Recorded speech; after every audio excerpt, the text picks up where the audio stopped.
AEDC board to order at 9:02. Did I say 9:02 or did I just say 9? No, it's 9:02. You're 9:02. good. Okay. All right, Doug, will you read our public comment language? Yes, sir. Can I ask a question on this? Sure. If we have no public comments, do we have to read this? Like, will we ask first? We do have to introduce the item Okay. and read it, and then allow people the opportunity to comment. Okay. Public comment. Please be advised comments must be kept at 3 minutes or less, and that citizens may comment with regard to items on the agenda or pertaining to AEDC policies, programs, or services. As to items not on the agenda, the AEDC board may not discuss or take action on the issue, but may make statements of fact, recite an existing policy, request an item be placed on a future agenda, or may refer a question to staff. You can ask for- Okay, any public comments? I'll let him go first. Do you want to talk? No, sir, I'm not speaking. Oh, okay. Me? Yes, Simon, go for it. All right, my name is Mike Fisher. I live in the city limits of Amarillo. And I'd like to bring up something that you brought up at the last meeting or whatever work session, I think is what it was called. Okay. I looked into those numbers that you brought up, that the interest rates on the 80 million that's sitting in the bank or somewhere near that. It looks like we're getting 0.33% interest, and I think Ms. Laura Storrs will be responsible for that. That means we threw away $4 million last year, or somewhere in that range, based on. What interest rate are you assuming we should? Let's say you get 4%, 4 or 5%, somewhere in that high yield interest rates of 2024. So somewhere around $4 million we threw away. That's by far more damage than the range or any of this other stuff that we're talking about. $4 million, man, what I could do with $4 million. And I don't know if it's the Treasury's responsibility, but I mean, ChatGPT says so I'll go with that. I mean, it's time to hold others responsible for making decisions behind the scenes, and that brings me to Underwood Law Firm. I mean, again, it's the guys that are doing the behind the scenes stuff are probably doing more damage, and we're getting rid of the people that are in the front lines. And it's time to start cleaning house behind the scenes. Underwood, no matter the name, the rot remains the same. And somehow that name keeps popping up in all the wrong places. Take Coach Cole Underwood, no relation to the firm, but sure seems to share their habit of quietly moving problems around. AISD slipped him out the back door at Amarillo High, and like magic, he lands in Perryton, where he's convicted of sexual assault or misconduct with a 15-year-old girl. And who was the overseeing legal matters at AISD? When this was happening, an attorney who just so happens to be a former attorney from Underwood Law Firm. And now, the former AEDC president, Brian Heinrich, is representing the victim's family, while, wouldn't you know, Underwood Law Firm is representing Perryton ISD. Funny how Underwood always seems to be on the wrong side of the mess, no matter which way you look at it. Different Underwoods, same rotten smell. Let's get rid of these guys behind the scenes, guys. That's how we gotta fix it. Thank you. All right, thank you. Anyone else?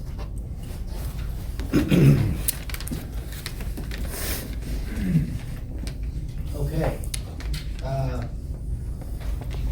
We're on item 3? Yes, sir. Yes, sir. We're entering into executive session to consult with attorneys on settlement offer and on matters in which the attorney's duties to the governmental body under Texas disciplinary rules of professional conduct conflict with the Texas Open Meetings Act in accordance with Texas Government Code Section 551.071, AEDC versus E314 Easy Math LLC et al. So you can call executive session. Okay, Yeah. we will now, this yellow thing, we will now reconvene the open session. No, we're going into the executive session then. Oh, reconvene. Yeah. Okay, so we're going into an executive session at 9:07.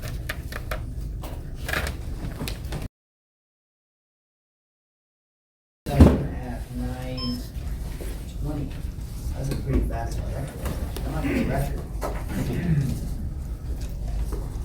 Okay, I would entertain, we need to approve the minutes. I entertain a motion for approval of February 18th for the minutes. The February 18th work session. Maybe approve the minutes as presented. Second. All those in favor? Aye. Opposed? The motion passes without a vote. Okay, we're ready for our auditor to tell us things. So Heidi, thank you for coming.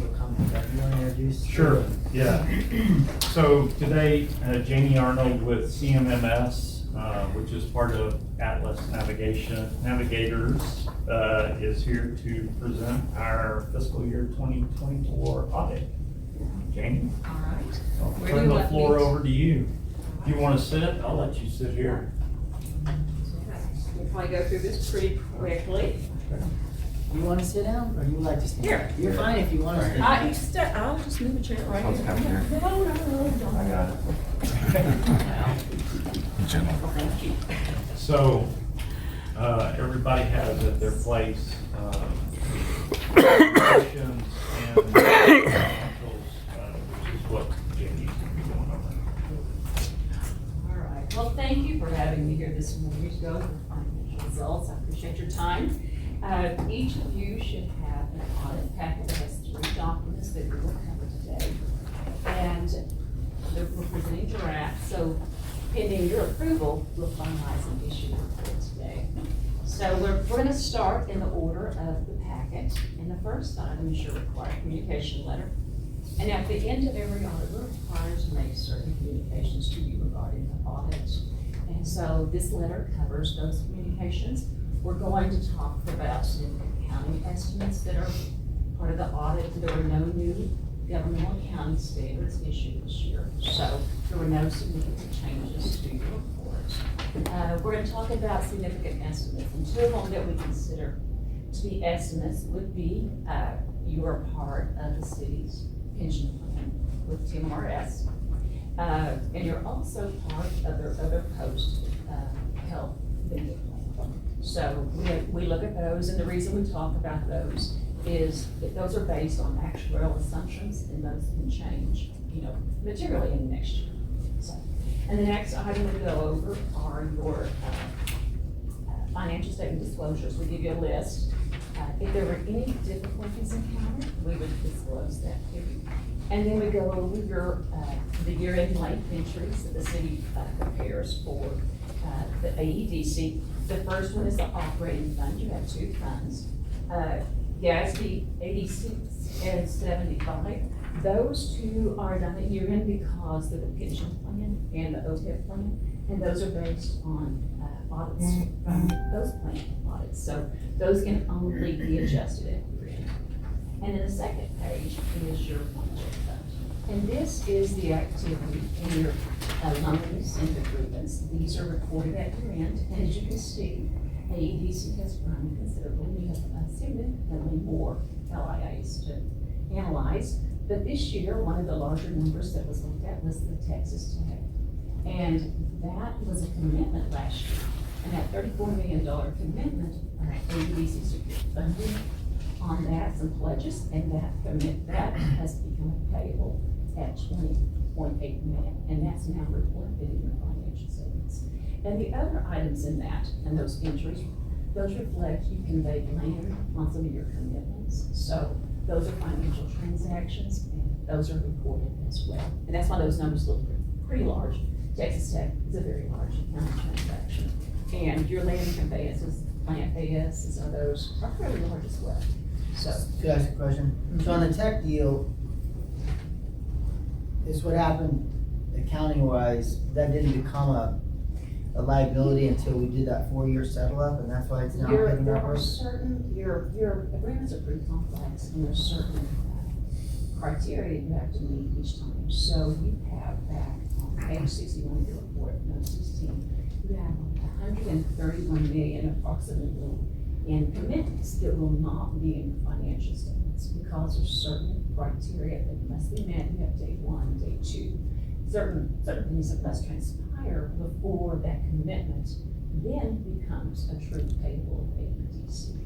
And so Texas Tech had the additional pledging was secured on that.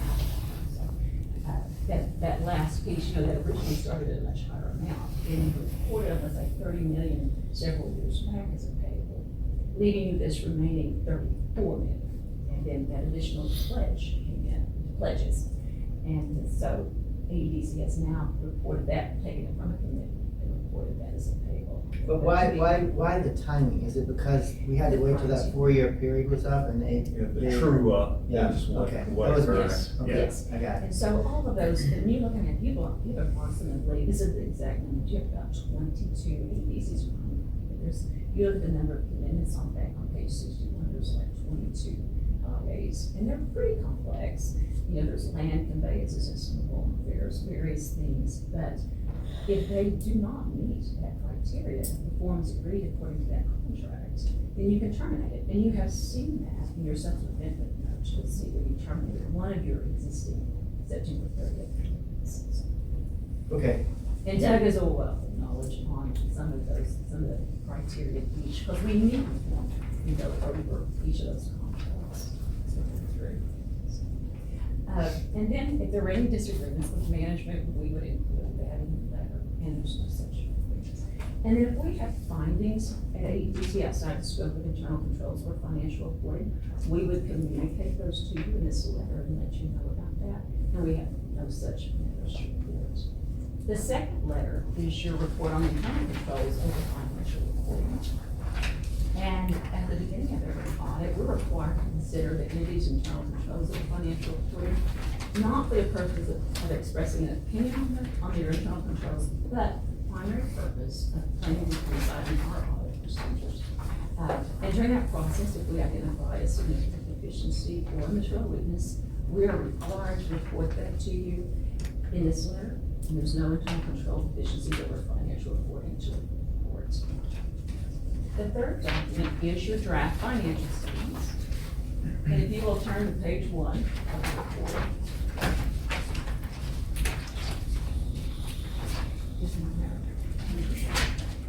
Page 1 is our independent auditor's report. And so the audit was conducted as of September 30th, 2024. And our opinion is that second paragraph on the page.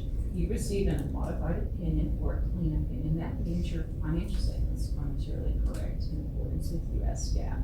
And what that means is you're required, there's certain reporting requirements you must meet. You don't get to pick and choose the standards you want to implement. So your report is, if you laid it down with somebody else's report, if they're receiving a modified opinion, it should be very consistent. So that provides consistency among the industry. The next page I'll have you go to is the NDA. The NDA is prepared by management. It is unaudited, but we do perform limited procedures on the NDA. You review it for consistency with your financial statements. This provides What is that? page 7. What does that stand for? NDA? Management discussion and analysis. Okay. Page 7. And what this is management's discussion. While we comply with GAAP and standards and reporting, this allows management to provide you a very nice discussion of not only what has transpired this year, and in fact, on page 7, that second paragraph is a rather large paragraph that management provides. I would recommend it's going to go through and talk about your new LIAs that you've entered into this year. And it's going to also dive into the number of jobs that they're anticipating creating. I would read this in connection with your commitments footnote on 61. And of course, your subsequent, because there are LIAs that transpired after year end. So when you say our management, who are we talking about specifically? Doug and Laura. I mean, Laura's, but Doug. We put this together kind of in conjunction. Doug puts a lot of the narrative information in here, and then our financial team puts a lot of like the financial information in it. So we work kind of as a team on all of this. Okay. When did you start this process, this audit? We started back in November. Okay, so after Kevin? Or before Kevin? No, Kevin was still here. Okay. So he would have been management before that. But this is done at the end of the audit, but yes, he would be part of management. But this venue is one of the last things we prepared. We provided, the financial statements are yours. And so there's a PDF, a draft report that the city stuff and utilize to go through and the numbers that are coming from the financial statements.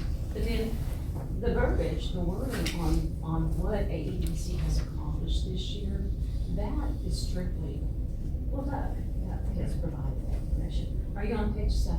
Yeah. That paragraph toward the end, that goes with all the new LIAs that you entered into this year, and then it also discusses, the job opportunities, the job creation, which is what AEDC's purpose is looking at, creating jobs here and there.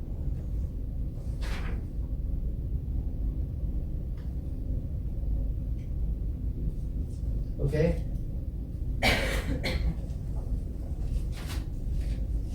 And there's other, very informative information in here. It talks about, future considerations of how they'll fund the outstanding commitments if they come to fruition, and kind of what there's discussions on that. It talks about the 2 funds, and it also talks about economic factors that impact the EDC in the future. So if you'll now turn to page 18, page 18 starts your basic financial statements. And page 18 is titled Statement of Net Position, but for a better word, this is your balance sheet. So if you will look 4 rows, the third column, and 4 rows up, you'll see your total assets at the end of the year at $137 million. That's up $8.2 million from last year. Your assets are comprised, that $137 million is comprised primarily of cash and investments of $84.4 million. As you're subject to the Public Funds Investment Act, your investments are money market at $59 million and Cedars at approximately $17 million. Other notable assets include your lease receivable, this is your GASB 87 application. You have a $3.1 million receivable. This would be Bell rents a building from you.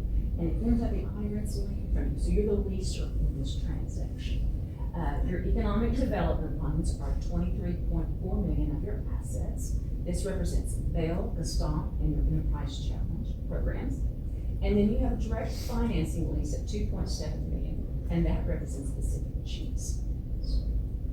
The next page is your liabilities on page 19. And about 3/4 of the way down, your total liabilities was $46.5 million.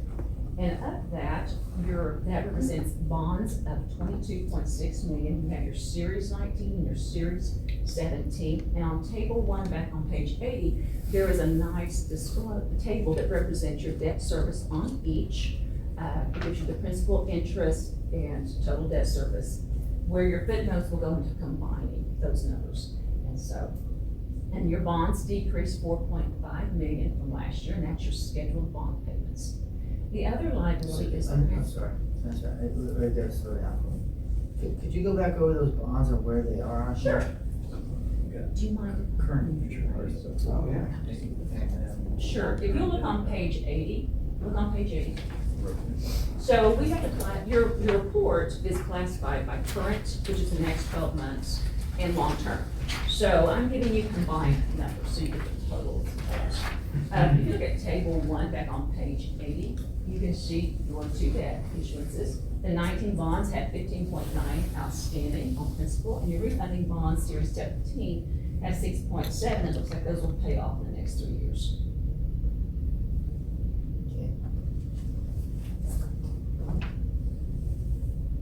And while we're back there, why don't you look at table 4.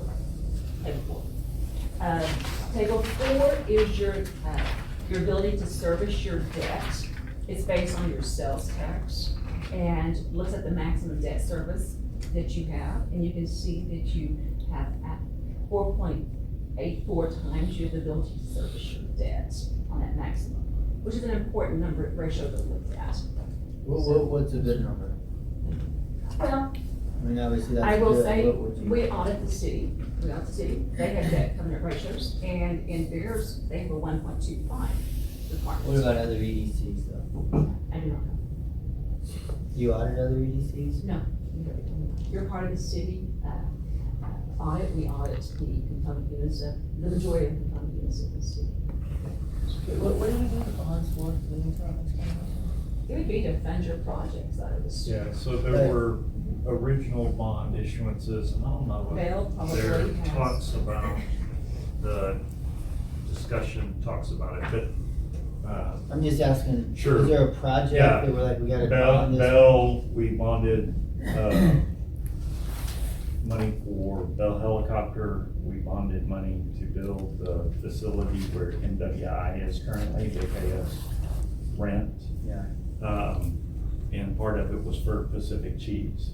And they're a direct financing lease, we paid for that building every year they perform, their lease payment is forgiven. And at the end of a 20-year period, then they will achieve the ownership of that facility since they performed for 20 years. So those are the three. So what kind of interest Primary rates things. do we, obviously it changes over time, depending on what's happening in the market, but Is it? what kind of interest rates, are those kind of There's- what a commercial interest rate would be, or No, better? it's better. It's better, if you look on page 46, the second half of that page talks about the original debt issuances were done in 2007 and 2009. And you'll see kind of the bottom of this paragraph here, you're looking at your outstanding bonds range from 2.963% to 3.183%. So very favorable interest rates. And then almost to the very bottom here, your 2019 series has a 2.8 to 3.24% interest rate. Is So- what AEDC is paying. So when we created that debt, that range was more like 4 to 6. Yes. And so in 2017, we refinanced, and then again in 2019, we refinanced per the conditions of that bond. Right. And we saved about $1 million a year by refinancing this debt into these lower rates. And we are done, one matures in 2027, the other matures in 2030. We'll be debt free. Okay, all right, thank you.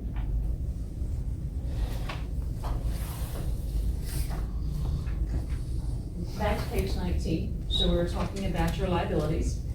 We talked about your bonds, total bonds at 23.6 million. And then the other large liability then would be your grants payable, and that reflects the accrual of the Texas Tech at 20.8 million. And that will be paid out in 4 annual installments, so you have a current portion over 4 years, 4 installments over 4 years. So the next 2 pages are the prior year net position. If we turn to page 22, your statements of revenue, expenses, and change in net position. This is your income statement. And up at the top, you can see your sales tax ended the year at 25.8 million, almost 26 million. And there is a table 2 in the back, it's table 3, that shows you a 5-year trend. And 24 is the highest year of sales tax collections for EDC. Other notable increases in revenue reflect your earnings on investments. You ended the year at 4.9 million compared to 2.8 last year. Your earnings on the money market cedars. And then coming down into your operating expenses, your direct development expenses, your business retention service contract at 27 million. That's where the accrual of Texas Tech, that expense is reported. And then your loan, lease, and cities allowances, you had several land conveyances this year, so that number ended the year at 13.8 million. And that, coming on down, that gave you a change in net position, a decrease of 4.4 million in your overall net position. The next page I would have you, the next page is the prior year, 23 is your prior year information. And on 24 is your statement of cash flows. And this just provides you a good statement of your sources and uses of cash. It reconciles, it takes you beginning cash and walks it forward to your ending cash balance, showing you where your sources and uses are. Your footnotes start on page 28. And as we mentioned, there were no new accounting pronouncements. So your footnotes are very similar to last year, but we'll point out just a handful. You'll turn to page 26, 36, pardon. Note 4, this is where your economic loans start. So pages 36, 37, 38, and 39, your economic development loans. This is going to represent the information on Bell, helicopter, the stomp, and enterprise challenge. Bell takes up the majority of the pages. The history of Bell takes up several pages, going on over to page 38. Enterprise challenge is under those first 2 bullets, and the stomp is that third paragraph, or the second from the bottom. Further information on economic development loans are on page 39. This shows you the breakdown on your balance sheet for your statement of net position. Your direct financing leases, that's Pacific Cheese. And then note 6, your loan, lease, incentive allowances, which, looking at those, your land conveyances, that included Plant AS, Coastal Packing, Sage Oil. So you convey land to their ship, that's done at a present value, you've got a cost in it, so you're seeing both that information in your financial statements.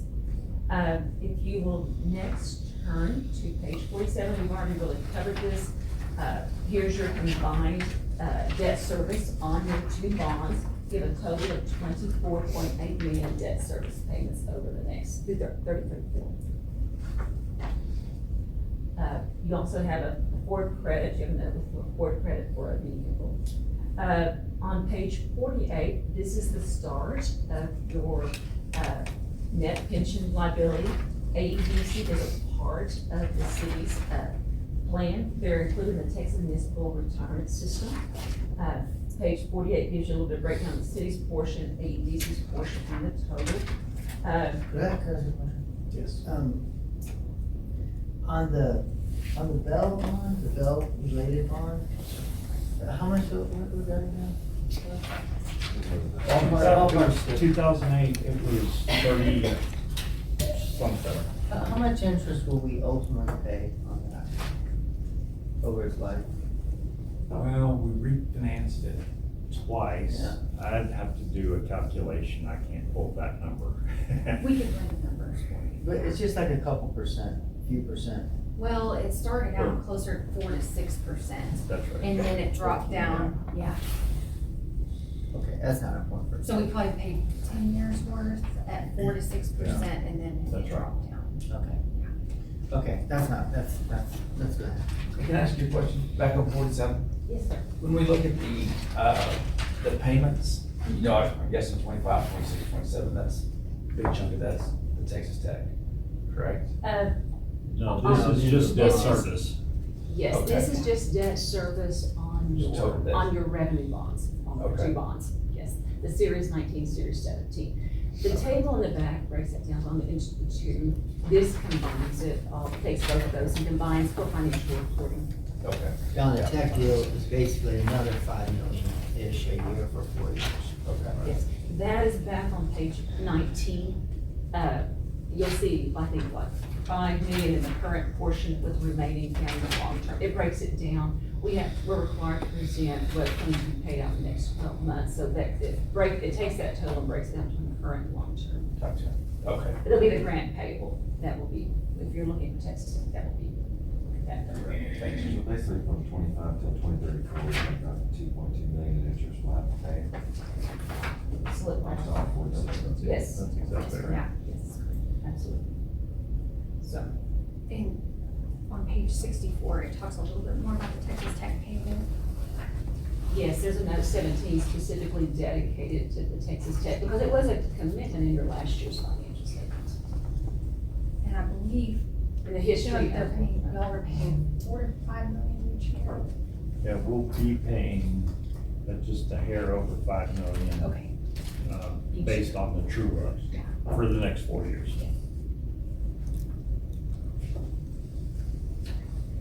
And then next, go down to page on 56, this is your OPEB plan.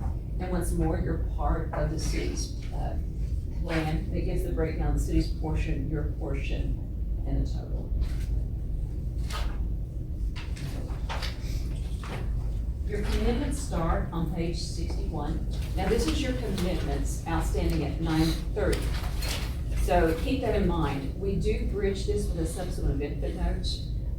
Your commitments start at the bottom of page 61. And just keep in mind, these are not on your financial statement, they're not on your balance sheet, because you must meet certain criteria, they must meet certain criteria before they're converted to a payable. If they don't perform as agreed, you're allowed to terminate that contract, which you did, and we'll look at that in a subsequent event. So the commitments start, and you can kind of see the history of them and how much they've grown over the past several years. Your newer ones will start over on page 63. A couple of things I will point out. On page 63, the third paragraph from the top, the commitment to CDMR was at 20 million at September 30th. And so that's part of that 131 million at that point in time. If you look at note 20 on page 66, you can see where the board approved to terminate that claim. And that the land that had been previously conveyed would be conveyed back to the So kind of read some of these whenever there's a change or something that's happened at your end. We try to bridge that for the reader so that you can follow what has transpired through today's date. There's for Doug. Walk me through, Doug, just real quick, like on LIAs or, like job creation center, I mean, how often are we checking? Like they're calling, I mean, it's yearly, right? It is yearly, yes, sir. That's in the middle of it right now. We are, yeah. Most of we have 20, currently, the current year, we have 24 businesses reporting. And those reports all come in from about January 31st through kind of the middle of April. And so we're right in the middle of all the reporting period for all of our projects that are required to report. I can say you can ask Doug about any of those contracts, and he's a wealth of knowledge. We meet with Doug. So when the audit process started, Kevin was at the pre-audit meeting, and so he was a part of the process.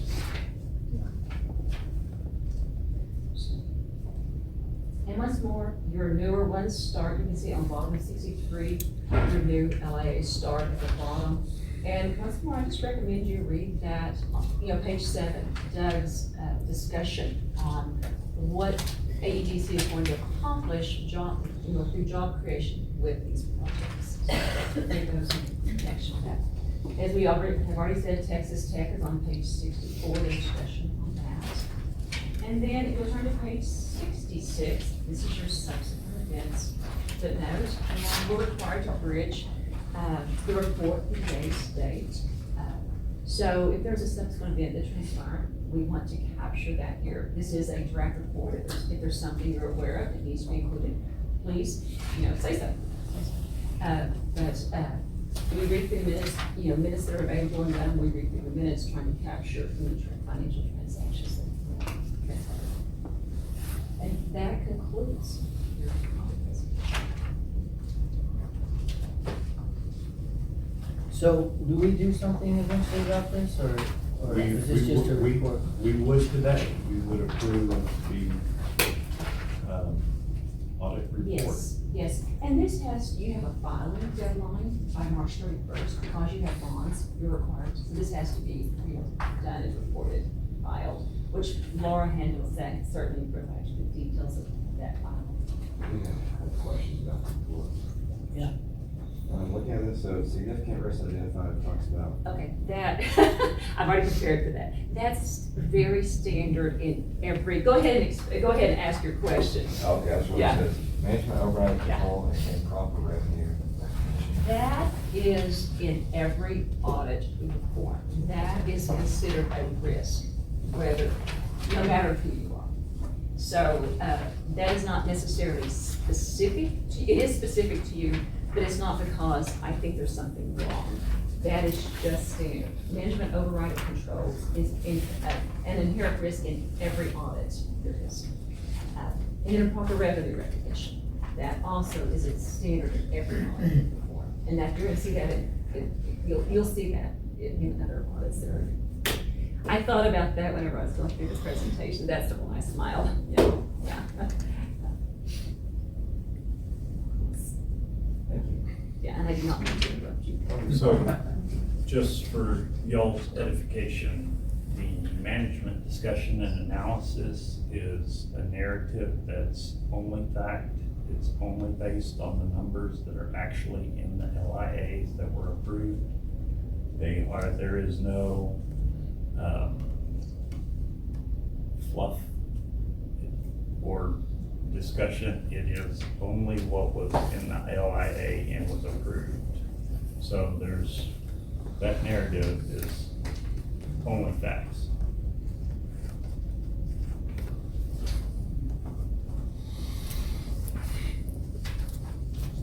So, what do we need to do? Move to approve the audit as presented. Second. Could I ask a question? Yes, sir. So, this is a lot of stuff. Yes, it This is. is like, this is like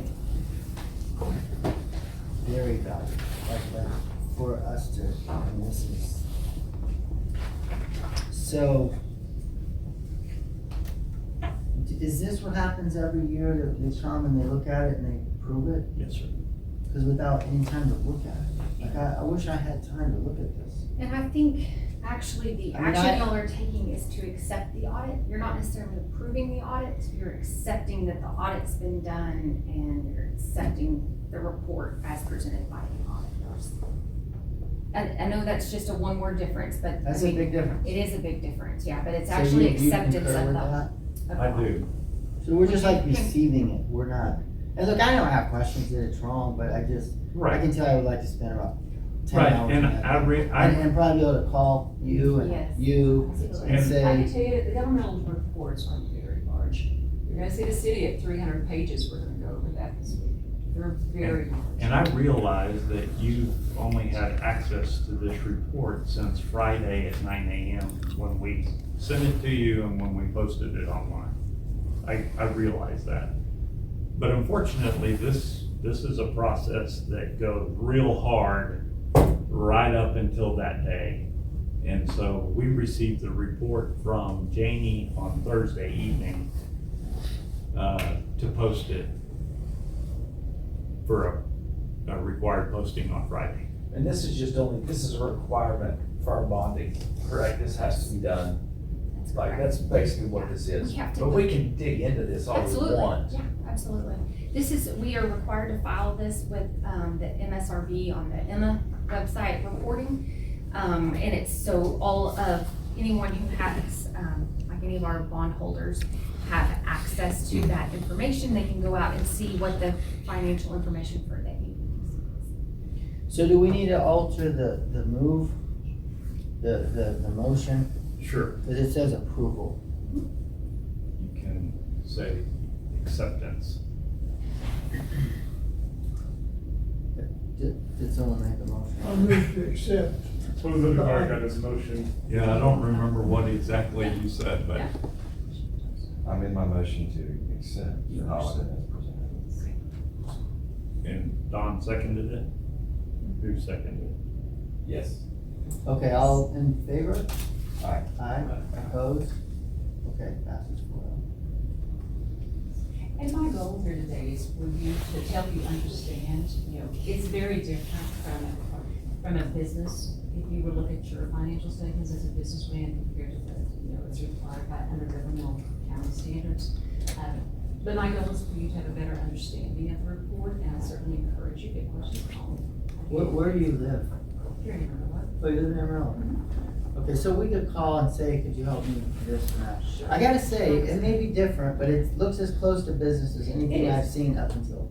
Well, your AEDC is a proprietary fund, so it is, when you get to the city's report, you're gonna have governmental funds based on the market basis. You've got full accrual, there's a lot of information in the city, but AEDC is proprietary in nature. Even though it's governmental, it's proprietary in nature, so yes, it does, it's full accrual basis upon it. Okay. Well, thank you very much for your time and. So could I ask you another something? Absolutely. Is your firm based in Amarillo? And, We started off as KPMG back in the day when I first started, and Okay. we evolved over the years. gotcha, okay, thank you. Thank you, Jamie. Thanks, Gene. Thank you. Okay, so warrant number 6. Yes, sir. We're discussing our settlement with Easy Math. Okay, so are we ready to make a motion? Do we need to discuss it anymore? I think we're good. Okay, so I would entertain a motion for approval of the agreed judgment, settlement, and forbearance agreement as presented. You think we need discussion? All right, motion, So moved. second? Second. All right, all in favor? Aye. Aye, opposed? Okay, 4-0. You want me to hang around for the rest or just coordinate with? You're good. Yeah. Okay, I'll get with you this afternoon or after this is over to get signatures. Okay. All right. Thanks, y'all. Jason. Thanks for your work. Yes, sir.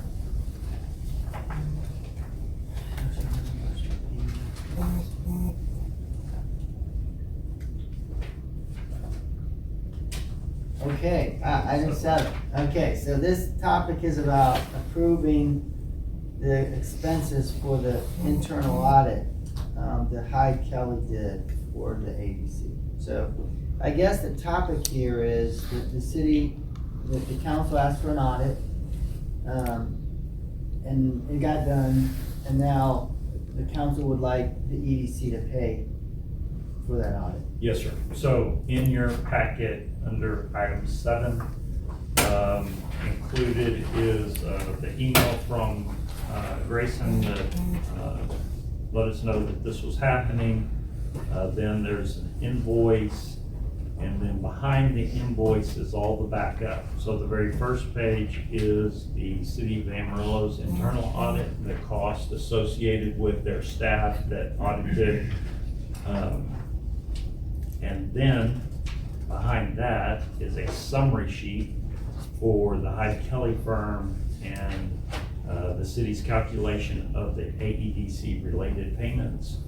And then behind that is every bill from Hyde Kelly for your perusal, for your viewing pleasure.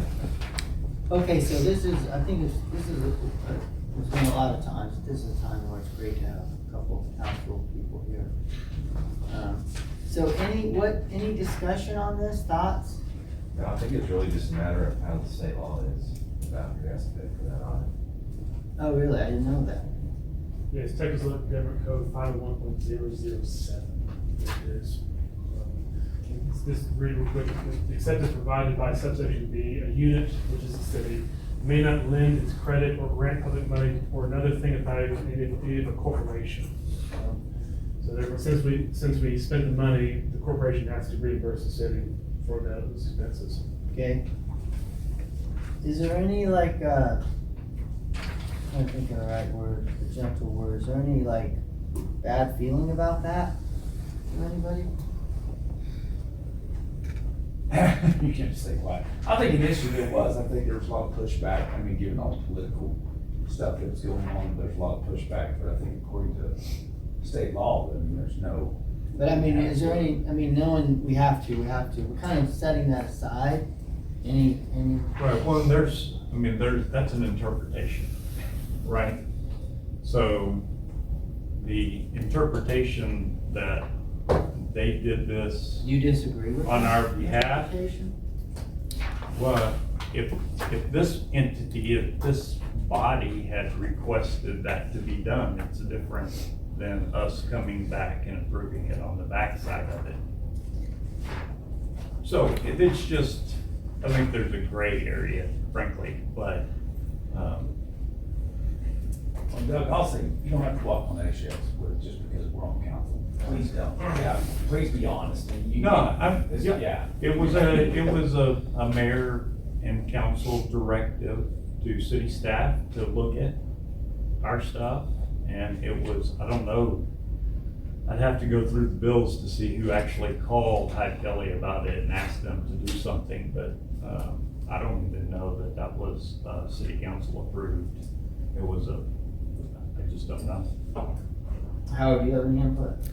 I think I know these guys, what they think. Do you Well, I have any had a input? question that Hyde Kelly was picked by the city council. Evidently, AEDC needs to pay for it. I think that's where we're at. I gotta say, even if we didn't have to pay for it, I think it's appropriate that we pay for it. Like, I mean, you gotta go back to when they did it, and, you know, the questions around whatever it's called, but the request to pay to the range, the $100,000, and then that became a bigger number with no formal or official discussion. Like, I hate paying it, but if we didn't have to pay it, like, I think that was a fair question for the council to say, this doesn't smell right. So, I personally have no problem with them, but like, in other words, I think we, and I don't mean necessarily anyone in this room, I think probably no one in this room, but I think we brought this on ourselves, and I, for one, am thankful that the council said, wait a minute, like, we need to take a look. Like, had I been on that council, I think having I went on that council, I would have said, I wanna take a look, take a look too, so. I really don't have any, problem paying it, even if we weren't required to. Your interpretation is that the city can't pay for that to a corporation. Correct. Okay, so can we move? Yeah. Interpretation, what I'm saying. And our attorney left the room, so, yeah. Yeah, no, it's fine. I think we move on. Okay, should we, I don't know. We're on. So, That's- so we need a motion. Do we need a motion, I guess, Yes, sir. to approve the payment to reimburse the city's expenses of 40,000, a little over 40,000. Okay, Second. so moved. Second, all in favor? Aye. Aye. Opposed? Okay, 4-0. So just real quick, so the total invoice was about 70, is that correct? 69.9? Yeah, the summary page that's in front of all those Hyde Kelly bills, Is up here? is the summary where So what happened? where the city staff went through it and identified those things that were AEDC I got you. related. Yes. So they did some things the city's paying for? Yes, sir. Yeah. Those are the company invoices that showed all of Hyde Kelly's work, including EDC, Okay. among other things. Okay, so now we need to make a motion to get the budget modification in order to pay for it. Yes, sir. So let me talk about that just briefly. Okay.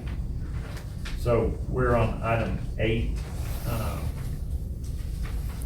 So basically, in our budgetary process, it was not contemplated that we would be expending this level of dollars in professional fees.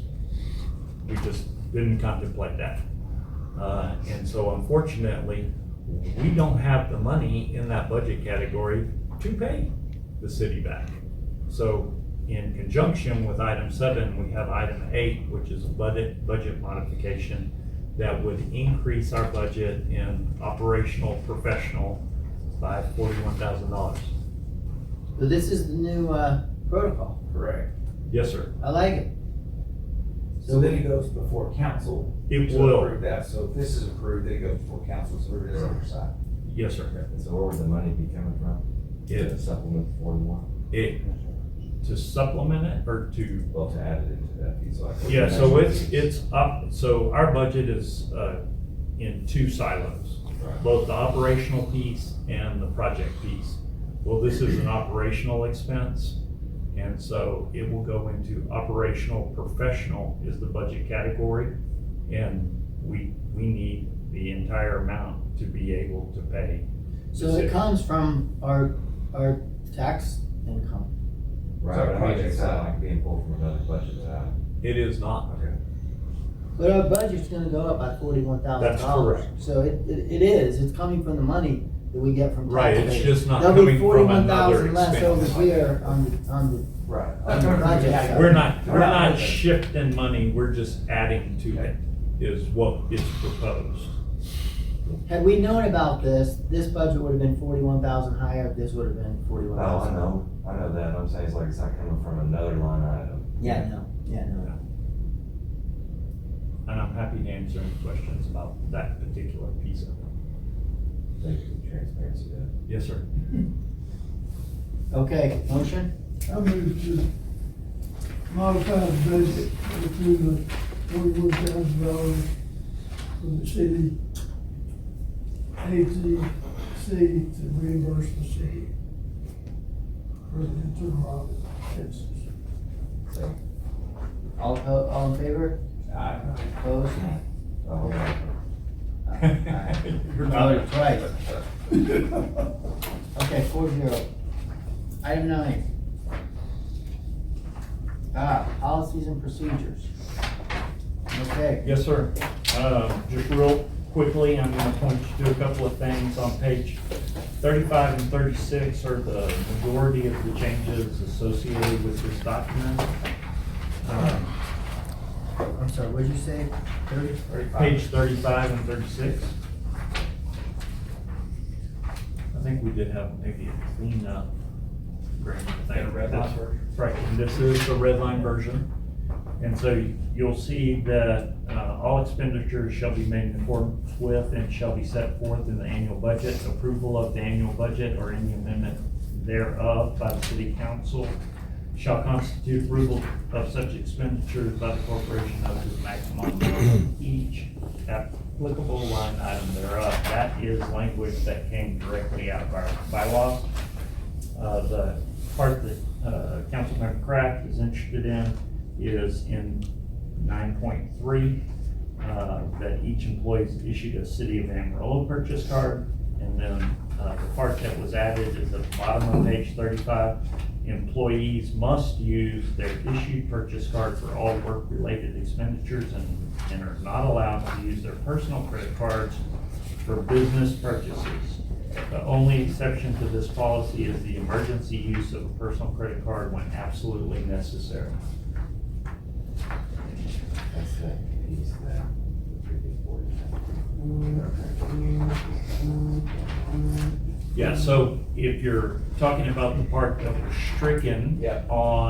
in 9.1, that was a attempt by the previous board to try to clear up some of those issues that we were having from a budgetary standpoint to constrain our ability to move dollars within direct budget categories. And so that was the language that was approved by this board in September of '24.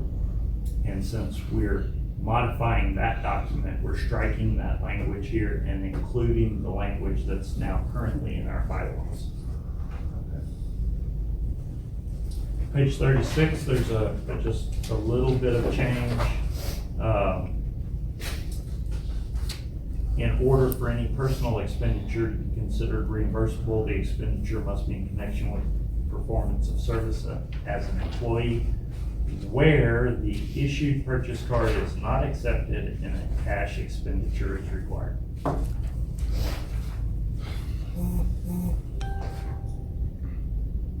So, those are the changes. You will notice a big change kind of back in, I'll tell you what page.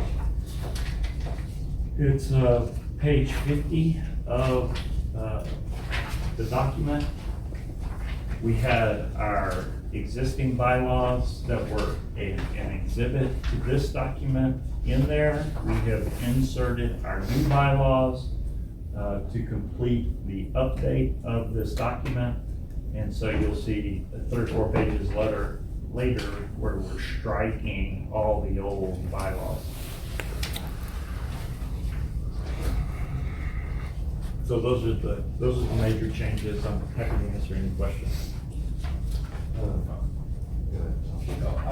Are you good with these changes?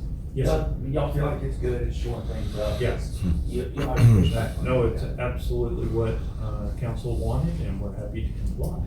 Well, I'm asking you. It's fine. No, I mean, it's fine. is there any pushback at all that you'd say, I don't like this? No, I mean, we had some real issues with the city purchase card for quite a period of time where, and Alex asked me directly, how many times does it get declined or whatever? And at one point in time, I would say it was 20 out of 100 transactions we got declined. It just wasn't workable. Is better?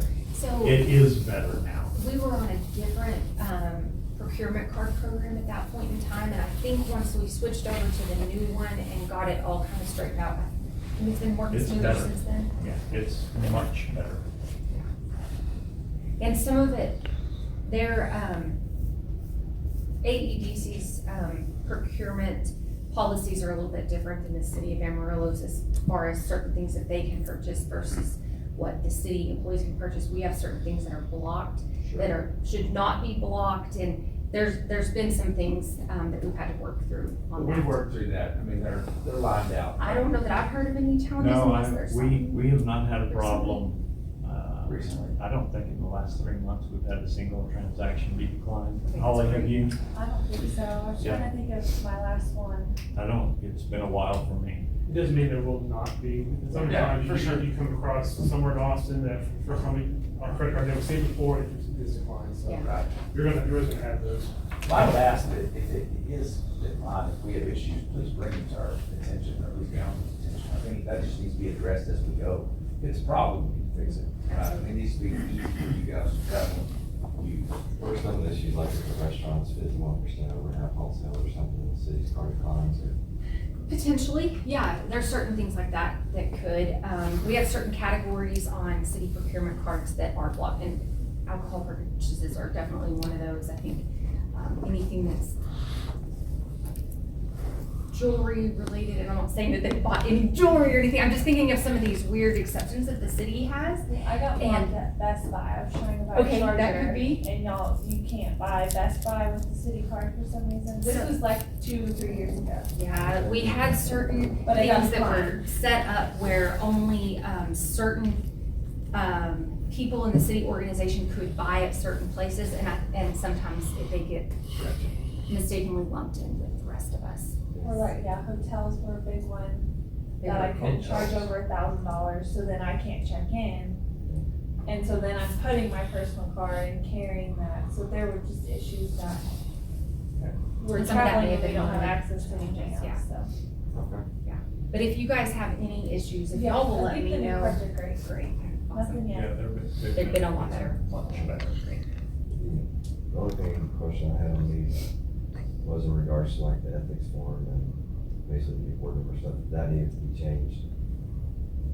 Would we want to just wait till 3 weeks until those are changed if they're part of this?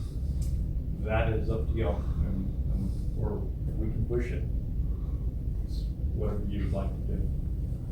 What is this? That packet of forms he was.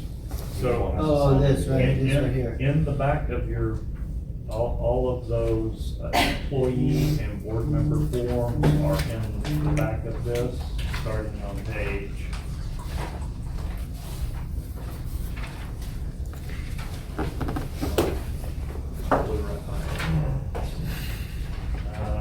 Page, probably that small, 43.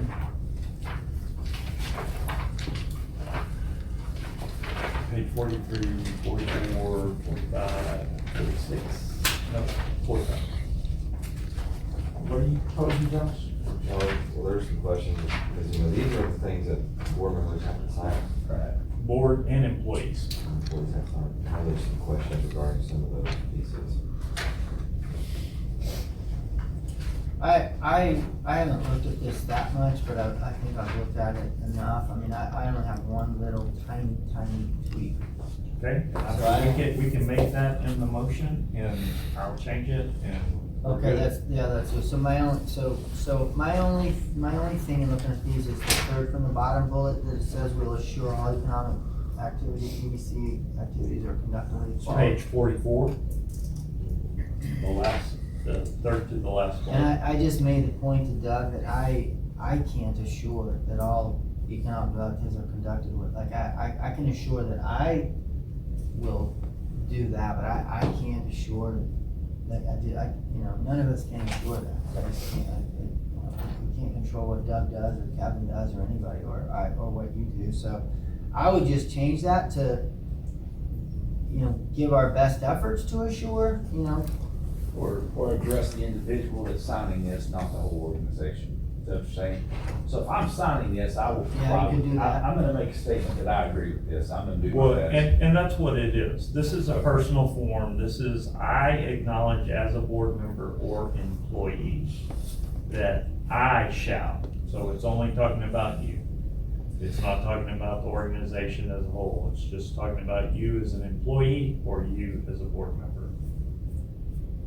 You okay with that? I'm not okay with that. Yeah, Lee. That's not, I think that's the intent, but I don't think that's quite. Make my best effort. Well, to Don's point, I like Don's point frankly better than mine, that can we just say assure that make it to me more specific down here? Specific to me?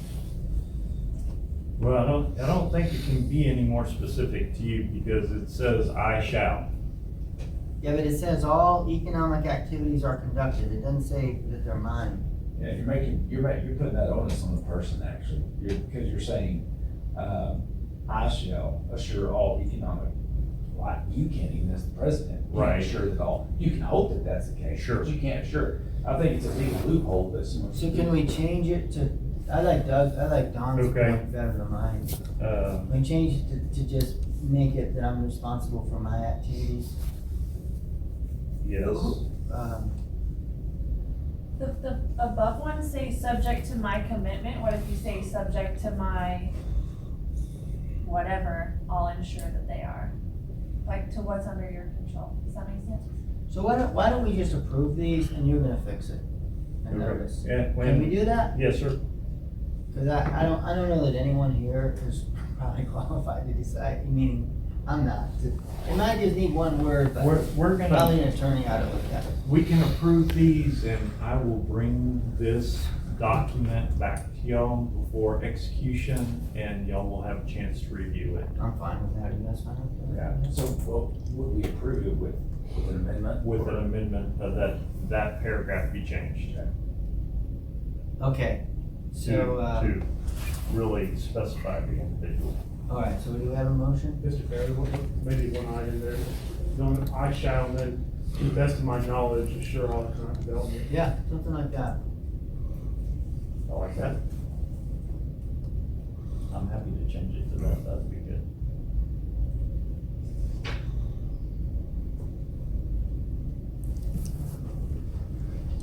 Don, do you like that? Oh, yeah, I think that's fine. Okay. Narrow it. Okay, that'll be the amended version. Okay, so motion? I move to approve the revisions to Amarillo EDC policies and procedures as amended. Second. All in favor? Aye. Opposed? Okay, 4-0. Okay, item 10, discuss the enterprise challenge judges. Page, in section 10 of your, board packet is, the letter from the Amarillo Enterprise Challenge staff, regarding the, Enterprise Challenge judges for the FY25 Enterprise Challenge. Those are Sonny Clark, Rachel Bentley, Amy Henderson, Mike Moreland, and Dr. Jeffrey Babb. Could I make a comment? Yes, sir. Question first? Has anyone, did the board, this doesn't feel like a board level decision. Did the board normally approve this? No, sir. The previous boards have given us direction for staff to do this, but since we haven't had the opportunity to have that direction, I think they'll needed to weigh in. Yeah, I would be okay with you guys deciding these judges are. Okay. So can we move on? We can. Okay, thank you though for letting us look at it. So we're, So no action? taken no, on this? no action taken on that. Thank you guys. Okay, staff update. Yes, sir. All right, so a couple of things. The RFP draft is almost in final form. I'm adding some language that we discussed last week. The intern experience, AEDC has an intern experience and is gearing up. Those events start in June. Also, the Enterprise Challenge is underway. The staff at the Enterprise Center delivers sessions that encourage people to apply and learn what the rules are, all those things. Those have all occurred, so we're getting down to people applying to be Enterprise Challenge winners. This year, sales tax. For the year, we're up 3.34%. That's in your packet under number 11. And February, the month of February, which is December sales tax, was up 17.39% year over year. Buc-ee's opened on December 16th. If that is what we're expecting out of Buc-ee's, it's gonna be spectacular. I guess we have any idea on Buc-ee's numbers, do we? I mean, do they share I with us? do not know. We do. It's, all sales tax information by entity is confidential. Okay. However, we have a sales tax rebate agreement with them through Okay. the city of Amarillo, and so I'd have to work with our attorney to see what all we could disclose, but we've already, generated the first rebate payment back to them. Okay. What is 17%? It was $439,000 more, our February payment, than February of last year. And what is their tax rate? How much revenue would they have to produce to pay us $400,000 in taxes? Well, you have to divide it by 6 1/4. I'm not Well- doing that in my head. What do we, it'd just be our percentage. Yeah, right? so it'd Just be to- 0.5%. Yeah, it's a AEDC. 0.5%, yeah. Yeah, so it ain't Buc-ee's. It's not, it would not. Yeah, because the number would be huge. Yeah, there's just no Dude, it'd be way. like Buc-ee's help. hundreds of We'll take millions. care of it. Yeah. Right. But we were They've down, added to it for sure. but we were down the previous month. We were. Yeah, so. And we just got, March numbers, and I think we were just like last year, so Yeah. 1%, maybe 2%, This so ebbs and flows all the it time. Right, does, right. it really So there's does. no big Yeah. conclusions to make. How far down were we last month? 7%? Previous Uh, month? Yeah, we were down almost 8%. 7.96. Oh, Almost okay. 8%, There we go. yeah. All So right. we. The other economic number that's of interest is the hot tax. The hotel occupancy tax was up 4% year over year as of January of 25. So the hoteliers are doing better in town this year than they did last, By 4%? by 4%. Yes, sir. Financials. You know, the best thing about that number, because 4%, again, they're not doing cartwheels over 4%. No, sir. But 4%, it indicates that inflation is, you know, that's a decent, like, if that number was high, it's an indicator of inflation. Really, so. Yeah, so I would almost argue that the average occupancy of our hotels has not changed. It's the average daily rate It's has the been, ADR that's Yeah. gone up. Yeah. And so we're seeing that as an inflation number, which helps us. I mean, it helps them to some degree, but we're not having more Yeah. occupancy. no, I'm really only gonna touch on the kind of the last page of the financials. Just, you know, we're solid financially, so y'all know that. The last page, obviously, is all of our projects, all of our other incentive deals, and then some of the expenses associated with maintaining the lane and those kinds of things. As you can see, the year-to-date payments on those company projects, there's none. Well, this is as of December 31st. The reason for that is because these guys don't start reporting till the end of January and kind of through April. So over the next several months, you'll start seeing those payments populated on the sheet. So that's the only thing I wanted to bring to your attention. How do you feel about the what's the word, the probability of us needing to give Albert's 20 million this year, based on the status of that project? I do not believe that will occur in this fiscal year. I think it is more likely for them to ask us to amend our agreement to push it a year. Were there very much specifics around the two $4 million payments to them as to, and I've heard a couple versions, not that they're that different, but a couple versions of just two different people of what we gave them that $8 million to do. Were there specifics in that contract as to what they had to do with that $8 million, or it feels like it was kind of general to me? It was very general. So in the agreement, there is an exhibit where they outlined what they thought their expenditure would be for the first $4 million. Yeah. And then the second, there is no. Yeah, there's no, they kind of do what they want with it. Yes, sir, that is exactly correct. So I'm in touch with them now directly, and I think they intend to come here and, occupy that hangar. And they do have a presence here. They have reported their first performance year. So I agree It's kind of with you. skeleton as to what the future should be, right? Yes. I just wanted to do that about it, how good we feel about it. This isn't a CVMR, No. but it has decent questions. Yes, sir.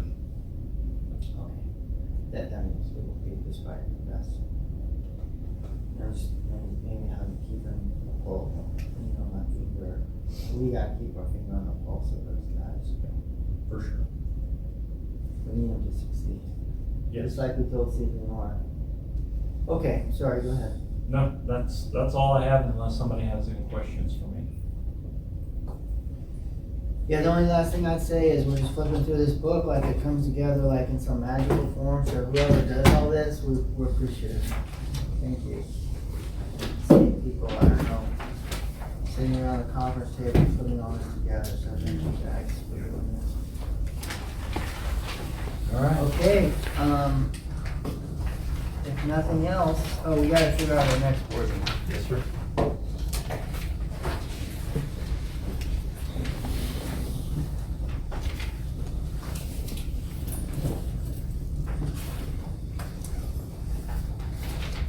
You have a suggestion for us? We would typically hold that meeting on the third Tuesday, which would be the 21st. I mean, third Monday, sorry. April 21st? Yes, sir. That's the day after Easter. They may be replaced by then. I think we said as if we're here and then if you're not, we'll figure it out. 21st works for me. You guys think you're gonna have made those appointments? I don't know. I think there's two thoughts, and we talked about it either after the new council, after the election. We wait let that new council place, or, I think, let's get off as quickly as possible. Yeah. But we wanna do what's best for the organization as well. And I think there's two schools of thought. We'll go ahead and do it quick, get this done, especially with the, the process of, the RFP going out and that kind of thing. Or wait till after the election and let the new council that was just voted in make the choice. So if we're all 5 here, 4 here, we can, is 21st okay for you, Robert? You're the one with the busy schedule. I'm okay with it. All right, 21st? Yes, sir. All right. 9 a.m. As long as y'all want to keep it there. That's better for you.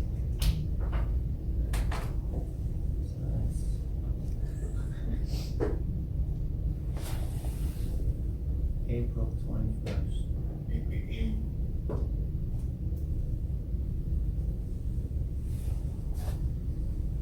Okey dokey. Anything else? No, sir. Anyone? Alright, if nothing else, we'll Adjourned at- adjourn at 10:29. Wow, I got 1 minute. I told you I'd help. Yeah, I can wait.